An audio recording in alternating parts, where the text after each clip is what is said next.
This week we begin a new series titled The Gospel, according to the Beatles. In the book by the same title, author Stephen Turner reminds us that the meaning of the gospel is good news, good tidings, good messages, good stories.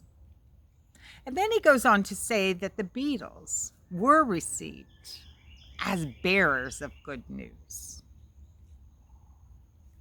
May the same be said of us. May we too bring good news.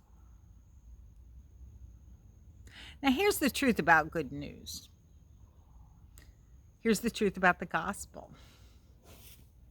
It's not needed when everything's fine. We don't need a good story when everything's going well. It's when things aren't going so well that we hunger for good news. It's in the midst of darkness and bleakness when we need hope.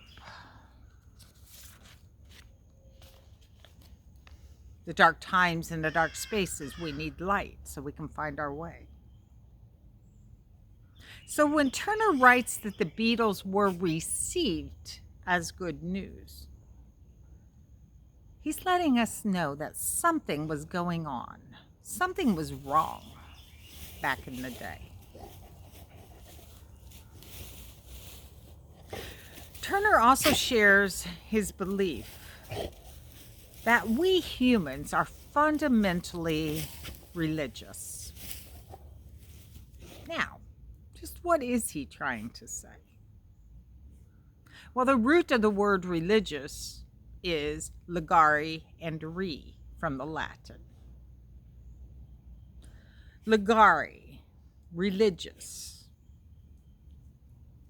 Legare means to bind. Think ligament. Re means back. To bind back.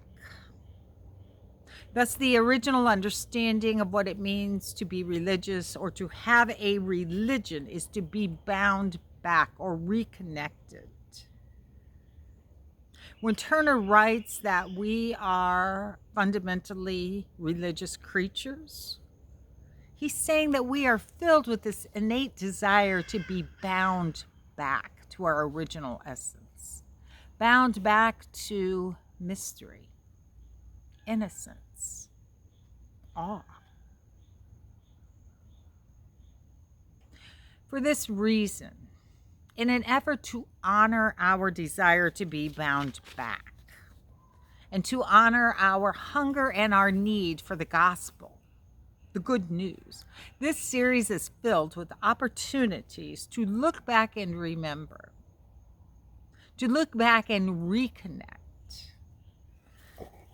with who you were, where you were, when you were first introduced to the Beatles. And this will work even if this is your first introduction. Together during this series, we are going to look back and remember as individuals and as the church. Now, you might find this a surprising direction for a series which is titled The Gospel According to the Beatles. But it can't be any more surprising than a church called the Yellow Submarine, which was, and maybe still is, a real thing. So trust me, it will make more sense as we go along. No, Sandy. You'll get by with a little help of your friends. This is a long and winding road that we are on.